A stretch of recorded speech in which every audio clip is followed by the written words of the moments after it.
Rust economics के दो part हैं, एक तो है माइक्रो इकोनॉमिक्स और एक है मैक्रो इकोनॉमिक्स।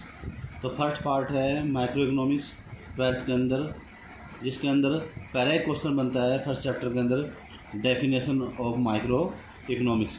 माइक्रो इकोनॉमिक्स क्या है इसके बारे में हम स्टडी करेंगे। उससे पहले इकोनॉमिक्स को समझना ज़रूरी है। इकोनॉमिक्स का मतलब है अर्थशास्त्र। अर्थ माने धन, धन का शास्त्र जो है उसे बोलते हैं economics. Its origin is made of 2 words. Greek के 2 वर्ड हैं, ओइकस और निमेन। ओइकस और निमेन का, ओइकस का मतलब होता है हाउस होल्ड और निमेन का मतलब होता है मैनेजमेंट। हाउस होल्ड घर का प्रबंध। नॉर्मली इकोनॉमिक्स के अंदर मीनिंग होता है कि ह्यूमन जो वांट्स होती हैं वो अनलिमिटेड होती हैं। अनलिमिटेड वांट्स को पूरा करने के लिए, सेटिस्फाई करने के लिए जो आदमी काम करता है, वो रिसोर्सेज जो प्राप्त करता है, रिसोर्सेज जो होती हैं वो लिमिटेड होती हैं। उनके अल्टरनेट यूज़ होते हैं। अल्टरनेट यूज़ में से चॉइस करना होता है बेस्ट वे में, बेस्ट वे में अल्टरनेट चॉइस, उसे बोलते हैं इकोनॉमिक्स। सिंपल वे में ह्यूमन की एक्टिविटी जो उसकी अनलिमिटेड वांट को पूरा करने के लिए लिमिटेड रिसोर्सेज के अल्टरनेट चॉइस में से बेस्ट चॉइस के बारे में हमें जानकारी दे, उस शास्त्र को बोलते हैं अर्थशास्त्र। इसके बारे में 4 डेफिनेशन है। पहली है वेल्थ डेफिनेशन। वेल्थ डेफिनेशन का मतलब होता है धन संबंधी परिभाषा। धन संबंधी परिभाषा सबसे पहले दी थी, मॉडर्न इकोनॉमिक्स भी बोलते हैं, father of economics Adam Smith. Adam Smith ने इस परिभाषा दी थी 1776 में। एक किताब लिखी थी, an inquiry into nature and causes of wealth of nation. इसमें उसने फोकस किया था कि इकोनॉमिक्स जो है धन कमाने का शास्त्र है। धन कमाने के लिए जो ह्यूमन एक्टिविटी की जाती है उसको अर्थशास्त्र कहा जाता है। इसका क्रिटिसाइज़ किया गया बाद में, क्योंकि उसने फोकस किया केवल धन के ऊपर, वेल्थ पे फोकस किया। वेलफेयर के लिए कोई भी उसने स्टेटमेंट नहीं लिखी। तो इसलिए सभी काम वेल्थ के लिए नहीं किए जाते, सोशल वेलफेयर के लिए भी किए जाते हैं। इसलिए ये परिभाषा बाद में गलत साबित हुई। उसके बाद सेकंड परिभाषा दी वेलफेयर मटेरियल के ऊपर। वेलफेयर मटेरियल वेलफेयर, भौतिक साधन जो हैं जिनको पाने के लिए हम काम करते हैं उसको बोलते हैं मटेरियल वेलफेयर। या टीवी, फ्रिज, कूलर, एसी और सुविधाएं, या जीवन के लिए एजुकेशन, अच्छा लिविंग स्टैंडर्ड, इन सबको मटेरियल वेलफेयर कहा जाता है। ये परिभाषा दी मार्शल ने 1890 में। The study of social man activity done to get material goods to promote his welfare. अपनी भलाई के लिए जो मटेरियल गुड्स है उसको पाने के लिए जो काम करेगा वो अर्थशास्त्र है। बाद में इसकी क्रिटिसाइज हो गया। क्रिटिसाइज करने वाले थे रॉबिन्सन।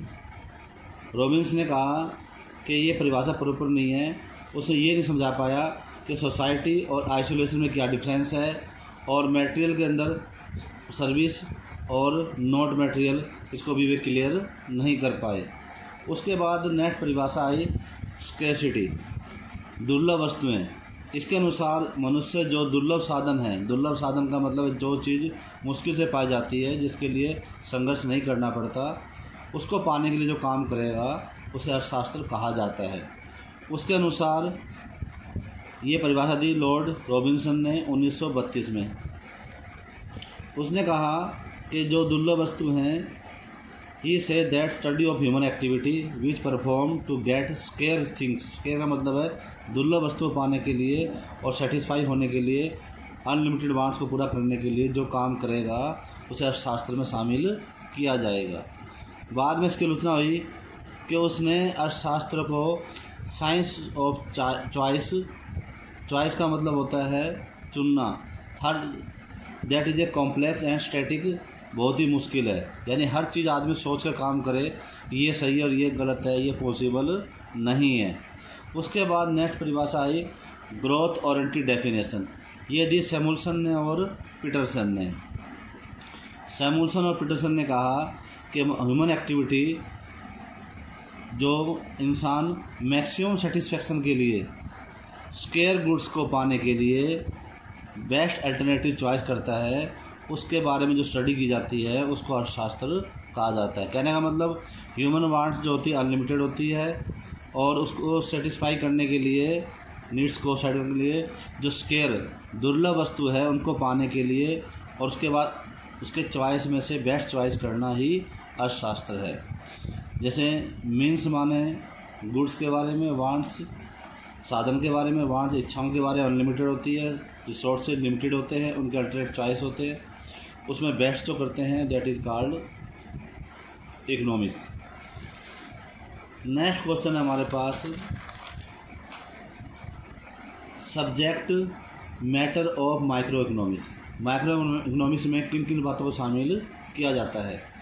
फर्स्ट है theory of demand. Theory of demand, इसमें कंज्यूमर की डिमांड और उसके सेटिस्फेक्शन के बारे में स्टडी किया जाता है। नेक्स्ट है theory of production. Theory of production के अंदर the theory of production unit and change in input and output is called production function, law of production study. इसमें बताया जाता है कि इनपुट के अंदर चेंज करने से आउटपुट पे क्या असर पड़ेगा, इस बात की स्टडी की जाती है। लॉ ऑफ वेरिएबल प्रोपोर्शन इसका टॉपिक है। नेक्स्ट है थ्योरी ऑफ प्राइस डिटर्मिनेशन। इसके अंदर हम problem related to price determine under the market monopoly monopolistic study in micro economics.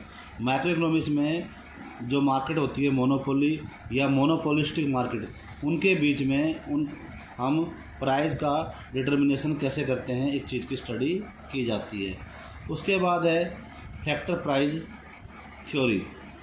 जो प्रोडक्शन करते हैं उसके कौन कौन से फैक्टर होते हैं, लैंड, कैपिटल, लेबर और ऑनर।